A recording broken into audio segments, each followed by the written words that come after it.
कोलकाता, जो अपनी rich culture और हेरिटेज और वाइब्रेंट स्पिरिट के लिए जाना जाता है, अब एक ऐसे जुर्म से हिल गया है जो कि शायद इस शहर की हिस्ट्री का सबसे घिनौना जुर्म है। एक यंग एस्पायरिंग डॉक्टर जो कि आरजे कर मेडिकल कॉलेज और हॉस्पिटल में पढ़ रही थी, जिनकी उम्र 31 साल थी, उनका रेप और मर्डर उस जगह पर हुआ जहां पर स्टूडेंट्स अपने सपने पूरे करने के लिए आते हैं। इस घटना ने न सिर्फ देश को झटका दे दिया है, बल्कि एजुकेशनल इंस्टीट्यूशंस के अंदर स्टूडेंट्स की सेफ्टी, स्पेशली वुमेन्स की सिक्योरिटी पर सवाल खड़े कर दिए हैं। इस वीडियो में हम इस हॉरर स्टोरी के हर पहलू पर चर्चा करेंगे। कैसी यह घटना हुई, पोस्टमार्टम की रिपोर्ट से क्या चौंकाने वाले फैक्ट सामने आए हैं और अथॉरिटीज का इस रोल के बारे में क्या कहना है, और इसके बाद कैसे पब्लिक में हल्ला मच गया। हम इस सच को सामने लाने की कोशिश करेंगे और उस सिस्टम के फेलियर्स को भी हाईलाइट करने की कोशिश करेंगे जो कि इस जुर्म को रोक नहीं पाए। तो सबसे पहले बात करते हैं क्राइम सीन की। 9 अगस्त 2024 की रात आरजे कर मेडिकल कॉलेज और हॉस्पिटल के अंदर कुछ ट्रेनी डॉक्टर्स सेमिनार हॉल के अंदर रात का डिनर करने बैठते हैं और उसके बाद 4 डॉक्टर्स उठ के अपनी ड्यूटी पर वापसी जाते हैं, जबकि उनमें से एक महिला डॉक्टर वहीं पर रुक जाती हैं, जो कि 31 वर्ष की थी। वो इसलिए रुक जाती हैं कि उनको थोड़ा सा रेस्ट करना था और ये उनकी 32 घंटे की ड्यूटी थी। और डॉक्टर्स के अंदर ये 48 घंटे की या 72 घंटे की ड्यूटीज करना बहुत ही नॉर्मल सी बात है। तो डॉक्टर्स ने वहाँ पे रुकने की बात की और वो वहाँ पे रुक गयी। इसके बाद रात को 4 बजे कोई तो वहाँ पर दाखिल हुआ जिसको सीसीटीवी कैमरा में देखा गया, और उसके बाद सुबह 7:30 बजे इस डॉक्टर की हॉस्पिटल के सेमिनार हॉल के अंदर लाश मिली। पहले ये तो ये कहा गया कि ये एक सुसाइड है, लेकिन जैसे जैसे डिटेल सामने आने लगी वैसे वैसे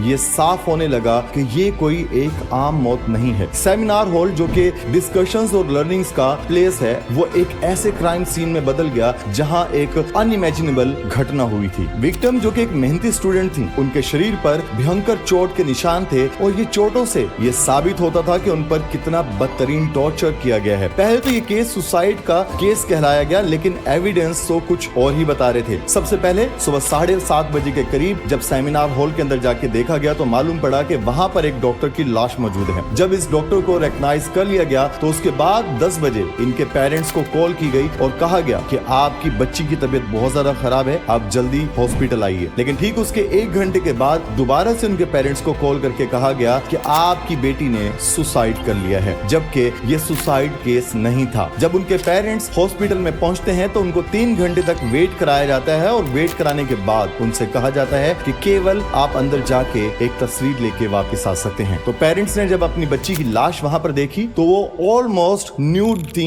और उनकी शरीर पर जगह जगह पर घाव थे। उनकी आंखों से और उनके प्राइवेट पार्ट से काफी ज्यादा खून रिस रहा था और साथ ही में उनका जो पहना हुआ चश्मा था उसकी टूट के किरचियां उनकी आंखों में लगी हुई थी और मल्टीपल जगह पर उनको इंजरीज थी जो कि हम अपनी वीडियोस में बता भी नहीं सकते। जब इन्वेस्टिगेटर्स ने गहराई से जांच की तो एक डिस्टर्बिंग सीक्वेंस ऑफ एविडेंस सामने आए। विक्टिम को टारगेट करके असॉल्ट किया गया और फिर उनका मर्डर कर दिया गया। ऑटोप्सी रिपोर्ट्स ने यह भी रिवील किया कि उसके साथ सेक्सुअल असॉल्ट हुआ था। उसके शरीर पर वायलेंट स्ट्रगल के निशान थे। उसकी मौत स्मूथनिंग और थ्रोटलिंग के कारण हुई, जो कि इस जुर्म की ब्रूटैलिटी को और भी ज्यादा बढ़ा देता है। लेकिन स्टार्टिंग में ऐसा भी क्या था कि आरजे कर मेडिकल कॉलेज एंड हॉस्पिटल के प्रिंसिपल इसको एक सुसाइड घोषित करने में लगे हुए थे। आखिर कौन से ऐसे कल्प्रिट थे जिनको बचाने के लिए ये सब कुछ किया जा रहा था? बाद में जब पेरेंट्स की दबाव और काफी सारे लोगों के प्रोटेस्ट की वजह से इन पर दबाव पड़ा तो तब इनकी एक ऑटोप्सी की गई और एक पोस्टमार्टम किया गया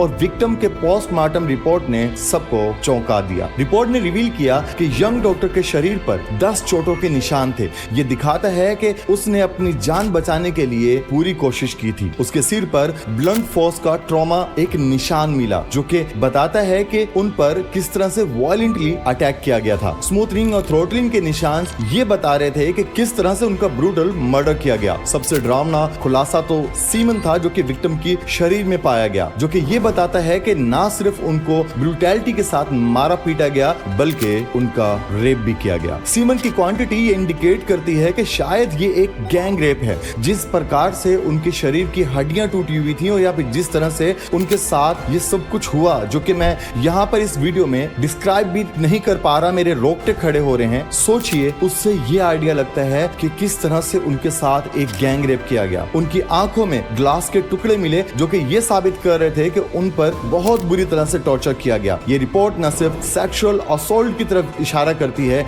बल्कि इनिशियल इन्वेस्टिगेशंस पर भी सवाल उठाती है। इतना ब्रूटल क्राइम आखिर सुसाइड कैसे माना जा सकता है? ये कैसी गलती हुई कि एक प्रिंसिपल ने इतनी ब्रूटैलिटी से हुए मर्डर को भी सुसाइड घोषित किया? जैसे ही केस ने नेशनल अटेंशन लिया तो अथॉरिटीज के रोल को लेकर डिस्टर्बिंग एलिगेशन सामने आने लगे। ये कहा गया कि क्राइम सीन को टैंपर किया गया है, एविडेंस डिस्ट्रॉय किए गए और इंपॉर्टेंट लीड्स को इग्नोर किया गया। और सबसे बड़ा आरोप तो ये है कि इस केस को छुपाने के लिए पूरा सिस्टम लगा हुआ था ताकि कुछ पावरफुल लोगों को बचाया जा सके। आरजीकर मेडिकल कॉलेज के former principal doctor Sandeep Ghosh ने इन एलिगेशंस के सेंटर में थे, क्योंकि सबसे बड़े प्राइम सस्पेक्ट तो वही बनते हैं जिस तरह से उन्होंने लापरवाही दिखाई। जबकि इतने एविडेंस और पब्लिक के आउटरीच के बावजूद पुलिस ने उनसे कोई सवाल तक नहीं किया, जबकि उनकी जिम्मेदारी थी कि वो इन चीजों का सही तरीके से आंसर करते। उनका पावरफुल पोजीशन और पॉलिटिकल कनेक्शंस की वजह से लोगों को लगने लगा कि शायद इस केस को दबाने की कोशिश की जा रही है। स्टूडेंट्स और फैकल्टी मेंबर्स ने एडमिनिस्ट्रेशंस पर यह भी आरोप लगाए हैं कि इस इंस्टीट्यूशंस की रेपुटेशन बचाने के लिए जस्टिस के साथ खिलवाड़ किया जा रहा है। इन्वेस्टिगेशंस में ट्रांसपेरेंसी की कमी और स्लो पेस्ट की वजह से डाउट और भी ज्यादा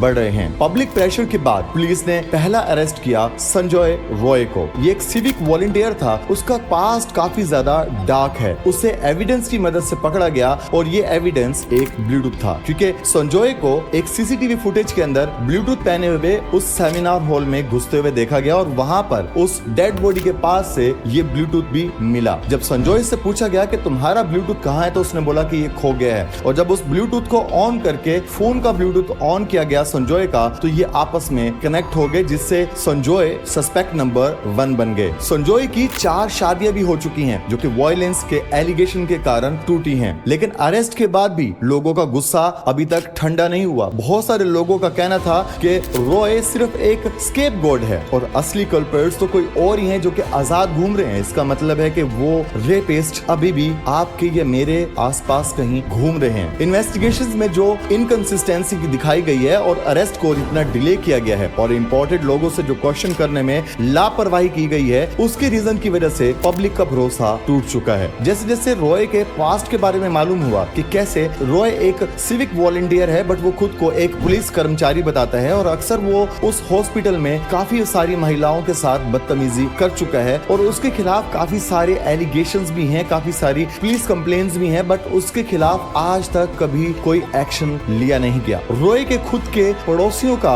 और उनके कॉलोनी के लोगों का कहना है कि अगर पहली मर्तबा ही रॉय के ऊपर एक्शन ले लिया जाता तो आज ये चीज शायद ना होती। तो इसलिए लोगों का पुलिस के ऊपर से एतबार उठ गया। तो इसके बाद जब इन्वेस्टिगेशन पर पब्लिक का भरोसा टूटा तो कलकत्ता हाई कोर्ट ने इंटरवीन करते हुए केस को सेंट्रल ब्यूरो ऑफ इन्वेस्टिगेशन यानी कि सीबीआई को ट्रांसफर कर दिया। ये एक आखिरी कोशिश थी इन्वेस्टिगेशन को सही राह पर लाने की और विक्टिम के लिए जस्टिस दिलाने की। सीबीआई जो कि कॉम्प्लेक्स और हाई प्रोफाइल केस हैंडल करने में एक्सपर्ट होती है, उसे ये केस सॉल्व करने की जिम्मेदारी मिली है। कोर्ट का ये फैसला विक्टिम की फैमिली और प्रोटेस्टर्स के लिए एक काफी बड़ी जीत साबित हुआ है। सीबीआई ने सब एविडेंस को दोबारा से एग्जामिन करना शुरू कर दिया। सस्पेक्ट से सवाल पूछे जाने लगे हैं और इससे भी बड़ी कॉन्स्पिरेसी को समझने की कोशिश की जा रही है। जब सीबीआई ने अपना काम शुरू ही किया था तो उससे पहले जहां पर ये सारी वारदात हुई उसके बराबर में ही कुछ ही फीट्स के ऊपर वहां पे रेनोवेशन का काम स्टार्ट कर दिया गया, जिससे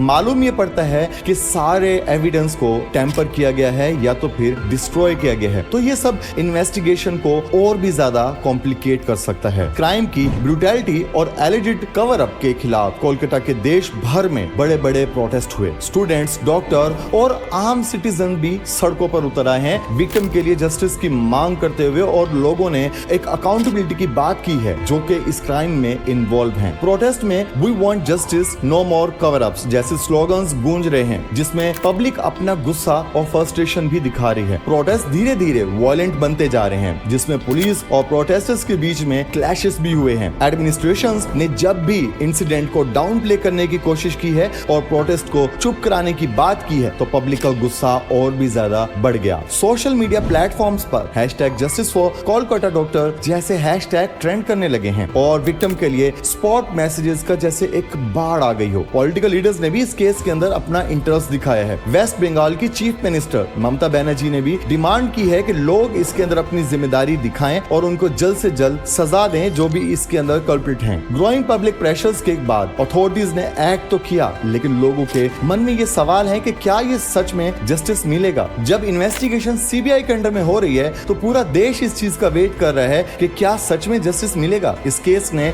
सिस्टम में जो पावर, इन्फ्लुएंस और करप्शन की एक बहुत बड़ा कलंक सामने लाके खड़ा कर दिया है। विक्टिम की फैमिली के लिए ये जर्नी बहुत लंबी और दुख देने वाली रही है। उन्होंने सिर्फ अपनी बेटी को नहीं खोया, बल्कि उन्होंने इस सिस्टम का सामना भी किया है जो इस क्राइम को होने से रोक नहीं पाया, बल्कि उनको इंसाफ दिलाने के बजाय उनकी बेटी को ही सुसाइड करने वाला घोषित किया। ये बात सिर्फ इस एक बलात्कार की नहीं है, ये बात सिर्फ इस एक लड़की की नहीं है, बल्कि ये हर उस एक लड़की की सेफ्टी और डिग्निटी की बात है जो कि हमारी घर की इज्जत है। जब हम इस वीडियो को एंड करते हैं तो ये याद रखना जरूरी है कि जस्टिस सिर्फ गिल्टी को सजा देने पर खत्म नहीं होता, बल्कि ये इंश्योर करना भी जरूरी है कि हालात फिर कभी ऐसे ना हो। आरजीकर मेडिकल कॉलेज और हॉस्पिटल जो कि एक टाइम पर होप और लर्निंग का बीकन था, आज जस्टिस और अकाउंटेबिलिटी के लिए एक सिंबल बन जाएगा। क्या सच में सच सामने आएगा? क्या जिम्मेदार लोगों को सजा मिलेगी? ये तो टाइम ही बताएगा, लेकिन एक बात तो पक्की है, इस यंग डॉक्टर की याद इस जस्टिस के लिए लड़ी गई लड़ाई को इंस्पायर करती रहेगी और उसकी कहानी कभी भूले से भुलाई नहीं जाएगी। लेकिन यहीं पर मैं आपको ये जरूर बोलूंगा, जितना हो सकता है महिलाओं को सेव कीजिए, अपने आसपास के एनवायरनमेंट को सेव कीजिए, क्योंकि ये समाज जितना पुरुषों का है उतना ही महिलाओं का भी है। धन्यवाद।